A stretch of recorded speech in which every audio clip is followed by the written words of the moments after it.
AI got the web very late. I often say this. We were just, it was kind of like an application layer. It wasn't deeply interesting, and then as we dawned on us how this extraordinary construct was beginning to become, in some sense, an interesting class of distributed knowledge base. Well, what could we do? What could we do to make it more like that? How could we inject semantics into the web at scale? There was lots of investments, lots of research programs, and they built technology on top of technology. And they were really powerful technologies at times. Like they were really expressive, powerful technologies, but the problem was that they were kind of focusing too much on the technical aspect, in my opinion.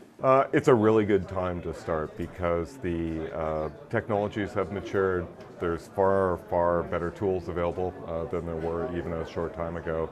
And I think that the Google Knowledge Graph has obviously popularized graph technology, but I think it's also made it more accessible and easier for people to understand that are just getting into it because you have Google to point to as an example. DBpedia is actually one of the oldest knowledge graph there is. So the first version was published in 12 years ago.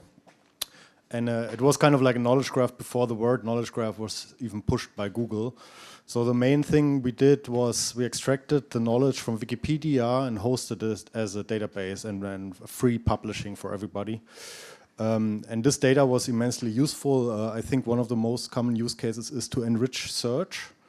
For example, the relation between Beyoncé and Ivy Park is also in Wikipedia, so it gets extracted by DBpedia. So you kind of like get this for free because you can just download it. I think it was really good panel discussions, some good controversy between the symbolic approach of graphs versus a machine empirical basis for machine learning, and how can we bring these two things together to really do really powerful AI. That was exciting. There's a big community within ML that just looks at this problem and has been looking for maybe the last 20, 30 years. Can we just imagine conceptually a world where we can do this stuff on graphs? What would it look like? All right, we've got our linear regression works MX plus C, we have classifiers, and we have embeddings, and we have regression models in neural networks, and they all perform super well. How might it look if we're dealing with graphs? So this year we asked a question in our panel, who's actually using a graph database, and every single person there put their hand up.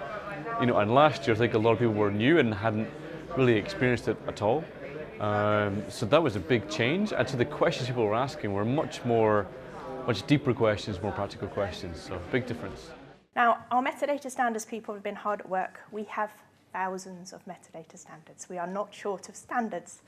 But what we haven't got is them stitched together into a framework where they can actually be used generically across all of the use cases and the metadata that's actually needed.